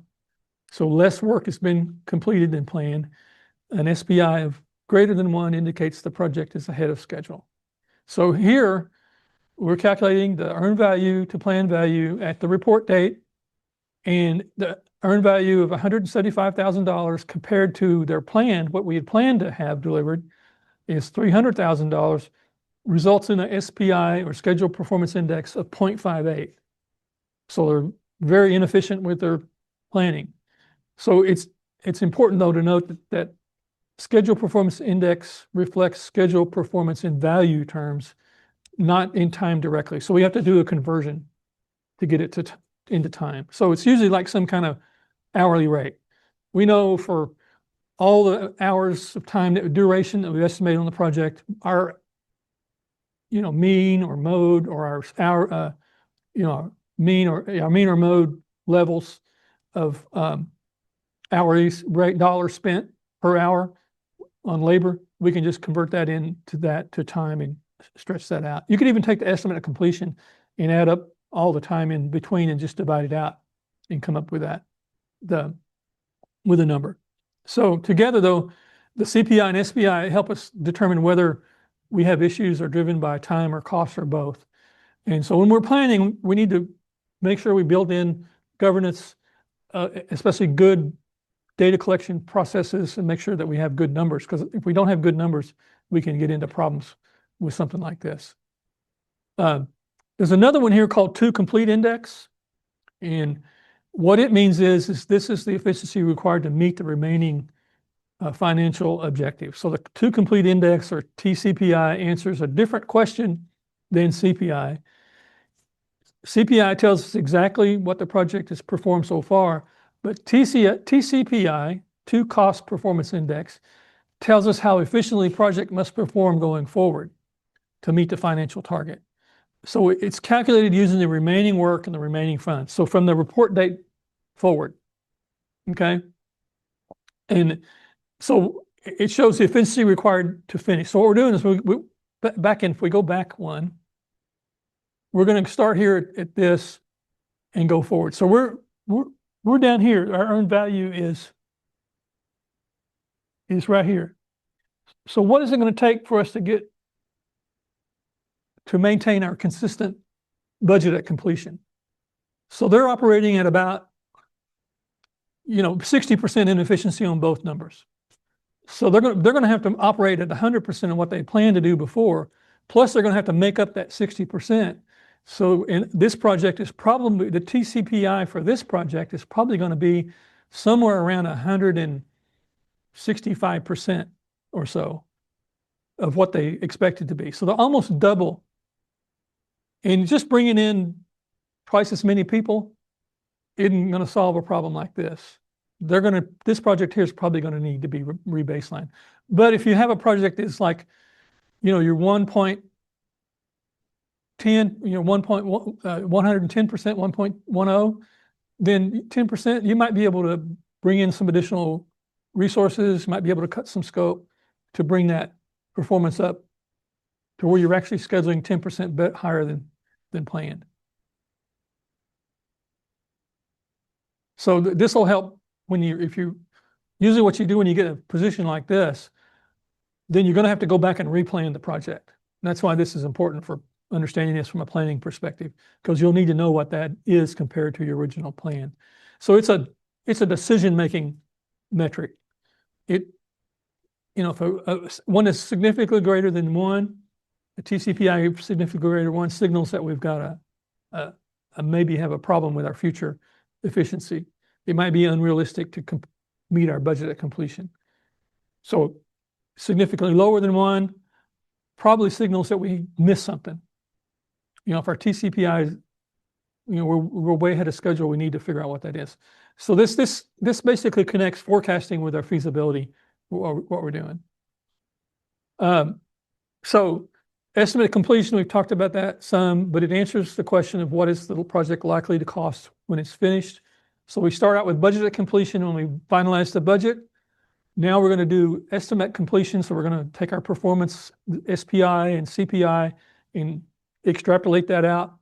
So if things continue to operate like we planned, in other words, there's no atypical event that happens, something unusual, then we can say, okay, we've been operating at, under budget by 2%.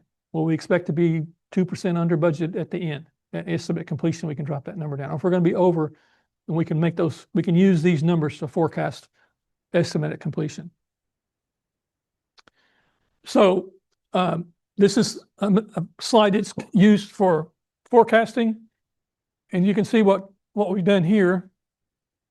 This isn't the same project, it's a different project, but their estimate completion when they add in the management reserve, contingency reserve is, I'm going to say these are millions of dollars. So let's just take 1.3 million. And so they've been rocking along here. They're over budget and they're behind schedule like before, not as bad. So their CPI is 0.80. So they're 80% efficiency on cost. And they're, I don't see the schedule on here, but it's probably, they're right here. So it's 100. So I'm going to say they're probably somewhere around 70% performance, 75 maybe on the schedule. So the variance here. And then variance in completion is 2.862. So what they've done is they've come here with this cost using the CPI, this number, and just extrapolate it out over this plan value to come up with a new estimate completion. Is how they use the numbers. So that's how we use these tools in the planning. Now let me get my mouse back over here. So we need to plan, and I've been kind of trying to drive this home, but earned value needs to be planned, not added late in the project. So it works only when the metrics and measurement methods are defined during planning. In other words, and so it's often misunderstood as a reporting or control technique during execution, but in reality, earned value is established during planning for decision making as we go through the project. And so to calculate earned value meaningfully, we need to define what's going to be measured, how progress will be credited, which we'll talk about in a minute, which metrics will be used to assess performance, and these decisions occur during planning. And so, we can't, earned value cannot be credited without planning. Earned value cannot be credited consistently. Variance loses meaning, and performance indicators can be misleading. CPI, SPI can be misleading. So the PMBOK emphasizes that we rely on the performance measurement baseline, which that's that time phase baseline we talked about, which integrates schedule, cost, and it doesn't just emerge automatically. We have to calculate it. So by planning earned value up front, we can ensure that progress can be measured objectively, financial and schedule performance are comparable over time, and that forecasts are credible and actionable.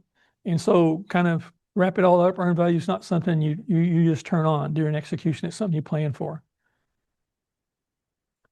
And earned value measurement techniques. So the choice of earned value measurement techniques is a planning decision.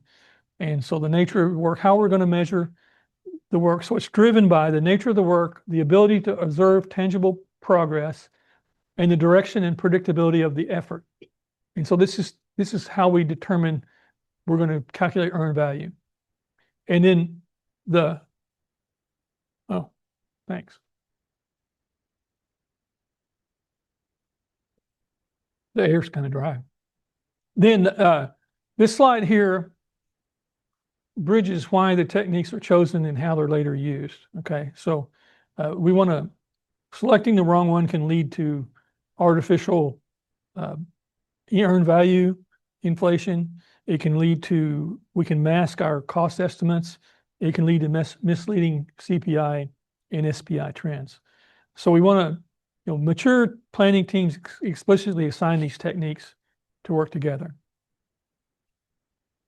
So the earned value accuracy, these earned value measurement techniques, the earned value accuracy depends on selecting the correct effort measurement type during planning.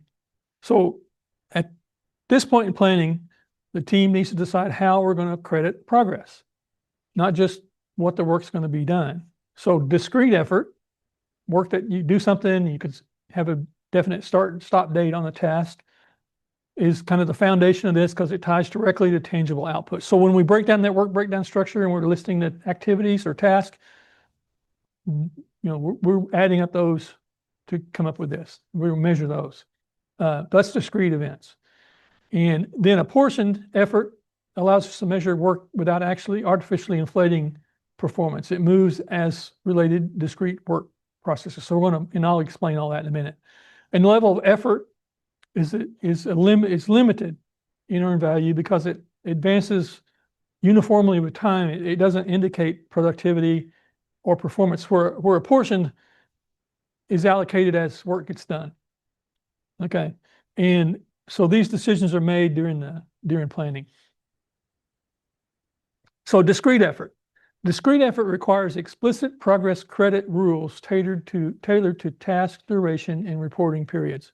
So it represents sort of a core value producing work in earned value management, which is by selecting correct measurement technique is critical. So for short duration tasks, like fix formulas, simplify the measurement and reduce subjectivity. ensuring consistency. So we have, we're going to accrue time for this when it finishes. We're going to accrue the cost. And those accruing periods are important to the reporting and collecting of data, because you may have work in progress that doesn't get reported out because of how these measurement techniques are set up. Or it may be reported out and work hasn't started on it yet if you accrue 100% up front. For longer duration work requires more granular, such as weighted milestones or percent complete, to accurately reflect progress. And all these rules need to be defined before execution begins, because these are the metrics that we use to calculate the CPI, SPI, and estimate completion. So in practice, well-designed discrete effort measurement enables reliable forecasting and meaningful performance analysis. So this slide here is showing the fixed measurement technique. So fixed formula techniques provide objective, low effort progress measurement for short-term duration work. So on the screen here, they're showing fixed. Let me get my mouse back over there. There it is. They're showing 50-50 technique for task 1 and 2. So what they've decided is that when a task starts for small task, anything like this one here is 2 weeks or 2 months, they're going to accrue 50% when we start work on it of the cost, and they're going to accrue the remaining 50% when we complete that work package or that task. Same thing down here. So you can see they accrue $6 or 6 units, another 6 units here at 50-50.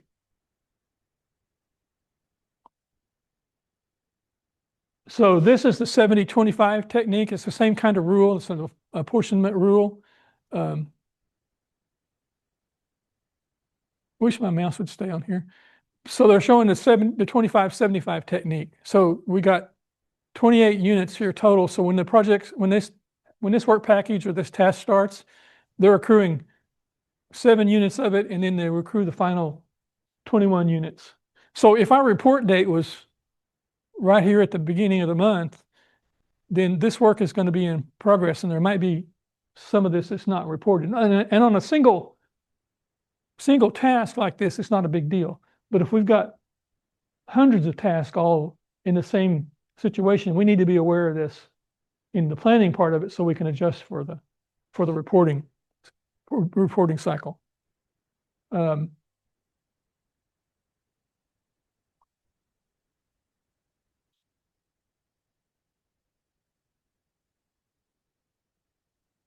So this is the 100% technique.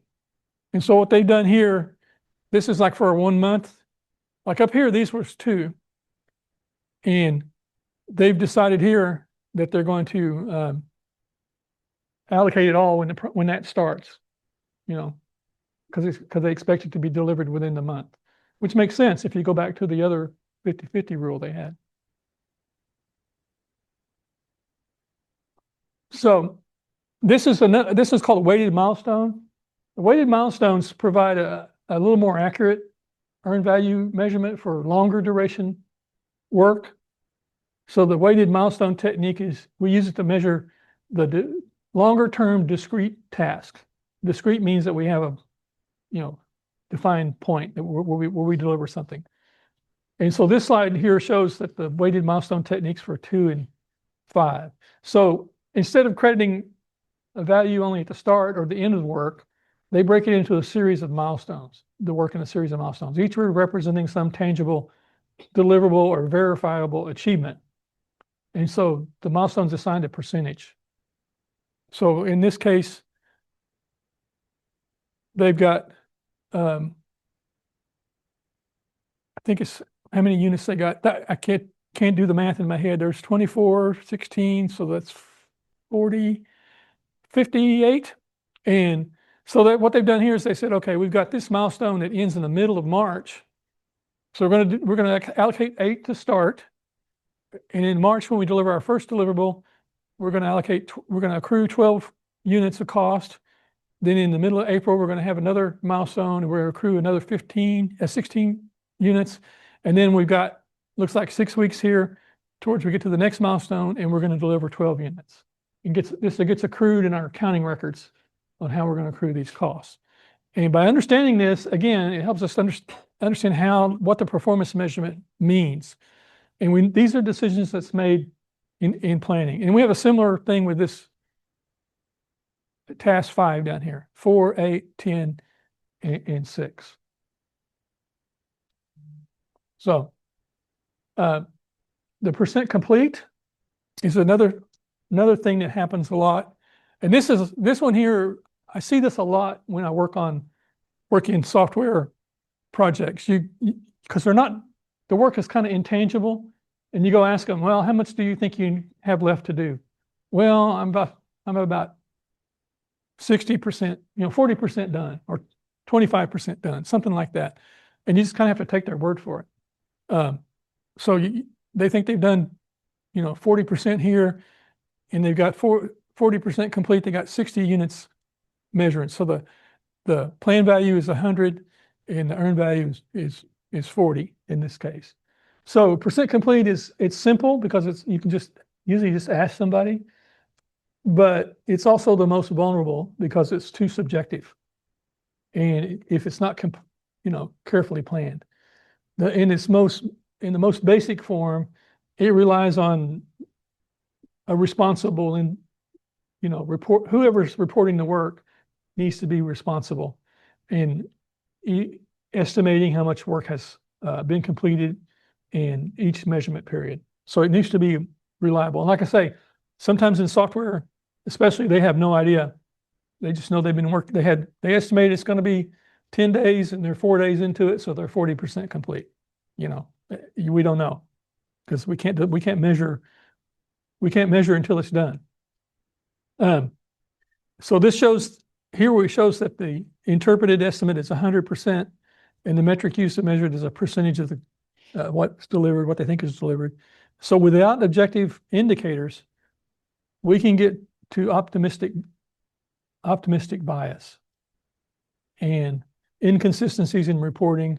We can get sort of distorted performance metrics.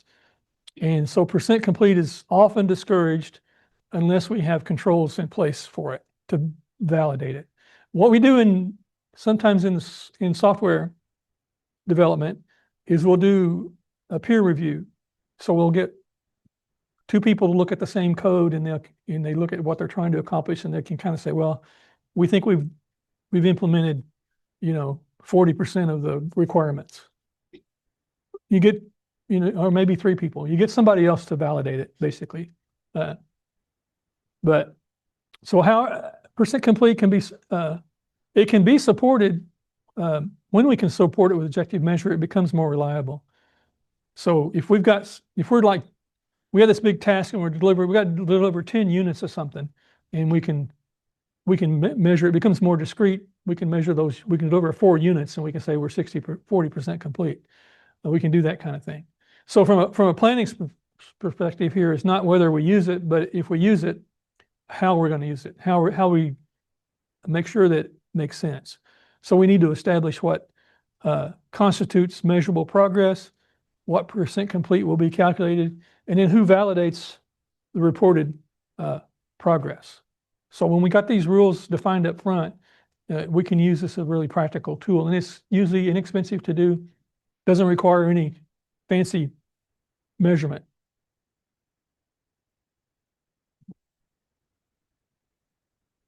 So the earned value apportioned effort.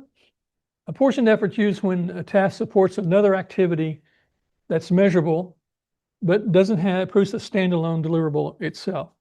Quality is a good example of this. So rather than estimating progress independently, earned value for the apportioned task is calculated as a proportion of the earned value. So if you got a task and you got to do like quality assurance on it, which is a sort of a subtask, you can apportion that work off that way.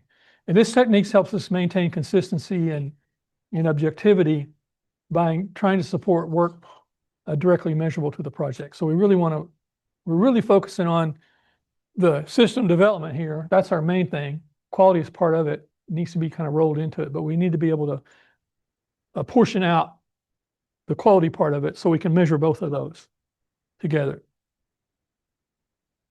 So yeah, some examples of this are like quality assurance, inspection, maybe documentation reviews, that we need to do as other work progresses. And it should only be used where there's a clear direct like in this case, where they have the quality assurance. It needs to be a clear,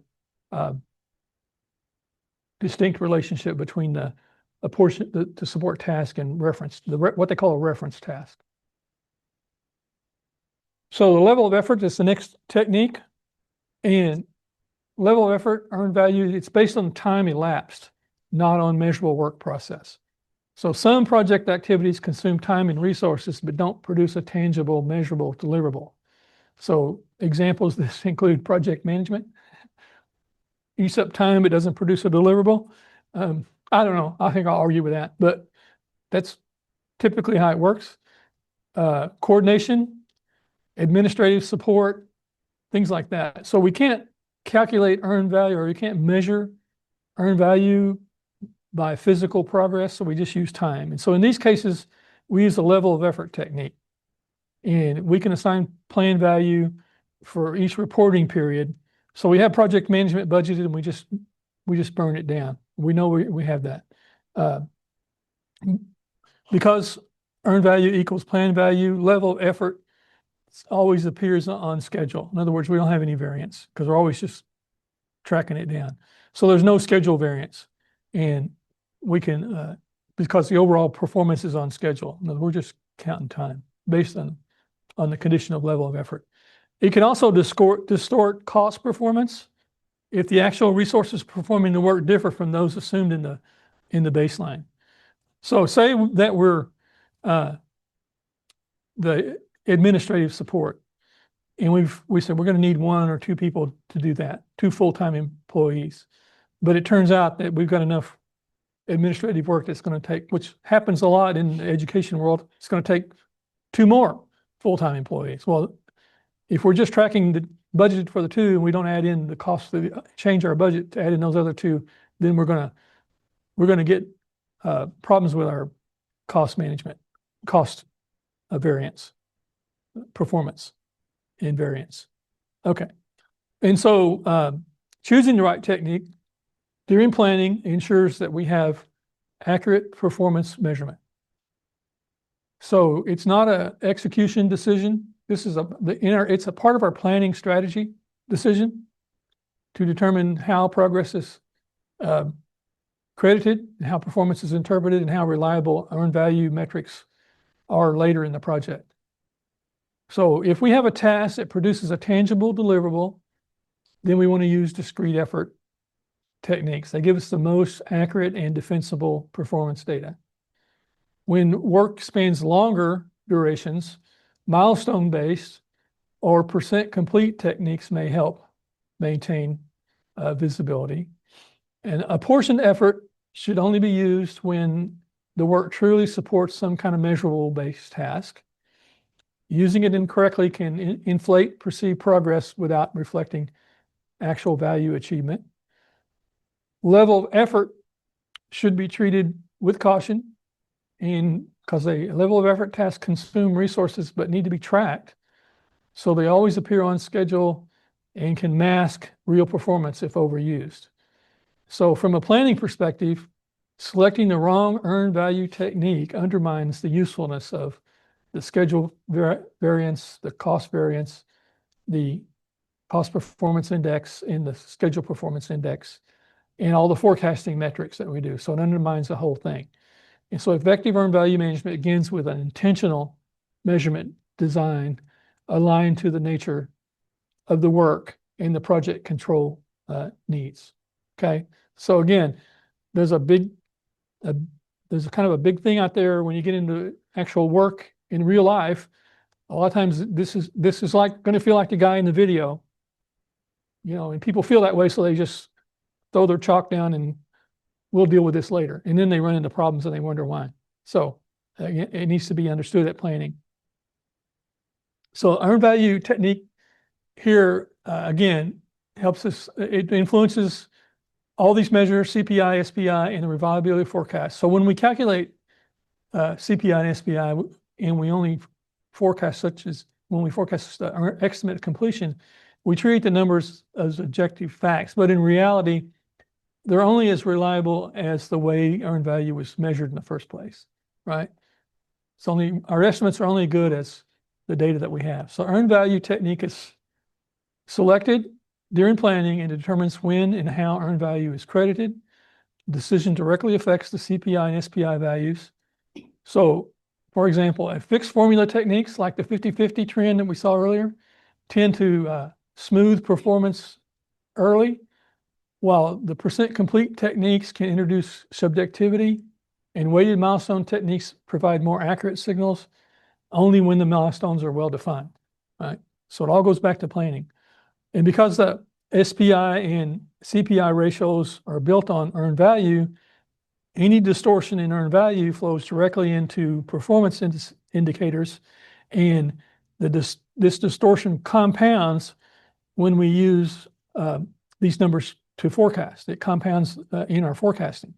And so projections assume that current performance trends are meaningful, and those trends may be misleading if earned value measurement is poorly aligned with the nature of the work. So the key takeaway is that CPI, SPI, and forecasting accuracy are not just execution concerns, they're planning concerns, they're planning outcomes, actually. And selecting the right technique ensures the performance data aligns with our planning data.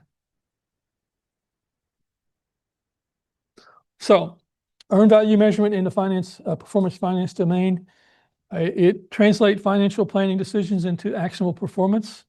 So PMBOK 8, what they did is they created this finance performance domain, and what it does is it emphasizes how financial information supports decision-making and value delivery, not just cost control, which is kind of the old thinking. And earned value management is kind of sits squarely within this domain because it integrates all these factors of scope, schedule, cost into a unified view. But it doesn't begin with execution. I'm talking about it talks about planning. And when planned well, it provides early warning signals.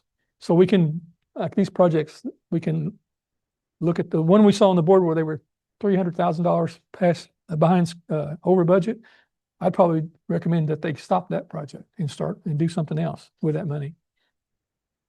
So the key takeaway is earned value management is not just a reporting tool. It's a financial planning mechanism, and we need to think about it that way, and because it connects day-to-day work with our strategic outcomes. I don't want to spill this water. So earned value supports financial governance through value-based measurement. So this is in adaptive models. Agile earned value is the word they use for it. But in adaptive and delivery models, earned value is not abandoned, it's just more tailored. So unlike a predictive project, agile teams operate on fixed time boxes and relatively fixed cost. So they have only so many people, so while scope remains flexible and prioritized through product backlog. And so because, like with cost, our scope is variable. Because of this, earned value management in agile environments focuses on what's been completed and accepted, not on partial project or percent complete. And typically in agile project, if it's not done, it's not done. We don't count it. Okay. If you've got a backlog and you say you're going to deliver 50 story points, and at the end of the time box, you've got 45, you have a 5.1 that's maybe 80% complete. It's not complete. It's not done. It hasn't been accepted. So we don't count it in the numbers. You only delivered 45 points instead of 50. And teams really push back on that a lot because they're like, well, I've done all this work. It's almost done. Can't we just cut it in half and count this here so I can get credit for it? Well, it's not about credit. It's about understanding where we are versus our plan. It's not about a a personal reflection on your ability to do the work. It's more about understanding where we are. And if we couldn't deliver that 5 points, then why not? And what do we need to do to improve going forward? And it might be that, hey, maybe we need to just estimate at 45 and not do the 50 points, or maybe a 5-point story is too big to be doing later in the sprint. Questions like that. So we need to answer all those questions here. But that's why we want to use earned value in adaptive models. So we have this definition of done. And if it doesn't meet the definition of done, it's not done. And so planning remains critical. So during planning, we need to establish the backlog items to map to the budget and how it be credited at the boundaries, like the story points I talked about, and how we're going to support ongoing forecasting. That's that adjusting that estimate. So if you think you can deliver 50, but you just can't do it, and so you adjust back to 45, then people that are helping, when you're planning the work, you plan for 45, and that automatically kind of adjusts the estimate at completion that you're talking about. And so it's all done through the backlog. And so rather than emphasizing a detailed schedule, we're kind of looking at the user story or task level here in the agile world. And so this approach aligns with the focusing on value delivery, adaptability, and informed decision making. So those are the sort of the principles that we're talking about here. And you'll all be glad to know we are done. So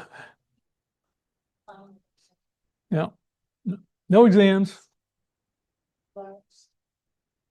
I used to do like three big exams, and we'd have what I call the exam smackdown, where we'd all get together and you all could argue with me about some of them I would answer mark incorrect just to make you, if you didn't argue it, well then it's bad on you. But if you saw a wrong answer or something you thought I had coded wrong or that was then we'd have these arguments. Well, the problem is now you can just take and copy and paste and stick it in ChatGPT, and what's the point of doing exams anymore? It just doesn't make sense. So I don't do exams anymore. What I do is the presentation. And the presentation you have to do. I mean, you can use the AI to help you. Like I use it for all these graphics. I use Sora. It's really great. One thing you can do is you can go to ChatGPT and say, hey, I want a image that I want you to create a Sora prompt that does this, and you describe what you want, and it'll come back and tell you, is this what you want? And you may have to, but once it learns what you're looking for, like this is earned value, it kind of figures it out and it creates these nice prompts. And then I take those prompts, copy and paste those, and put those in Sora. Sora is a separate app. It's Sora. It's a SORA. It's a ChatGPT's, what's the company? OpenAI. It's an OpenAI product. If you ask it to create an image in ChatGPT 5.2, it'll create the image, but it takes forever to do it. And you can't edit it. Where in Sora, you can get it up and look at it, and then there's an option to say edit the prompt. You can say, hey, you misspelled this word or change this title, and then regenerate it. Just some advice if you're going to use it for the slides. And it does a pretty good job. And I've taken, not on this slide, but in other presentations, where I've had like say a graph or something that's proprietary, I've taken that graph and said, I need one similar to this, and it'll create one that's similar. I don't violate any copyright rules by doing that. So, and to change it up just enough to make it copyright. So today we talked about, though, the intentional financing planning supports value delivery across predictive and adaptive models. And it's important to reinforce the fact that effective cost management is not about tracking expenses after the fact. It's about making intentional planning decisions that enable transparency, control, and value delivery. Financial planning establishes a foundation of how projects are funded, how performance is measured, and how decisions are made when conditions change. Budgets, baseline, and funding strategies are governance tools that allow organizations to align financial resources with project objectives.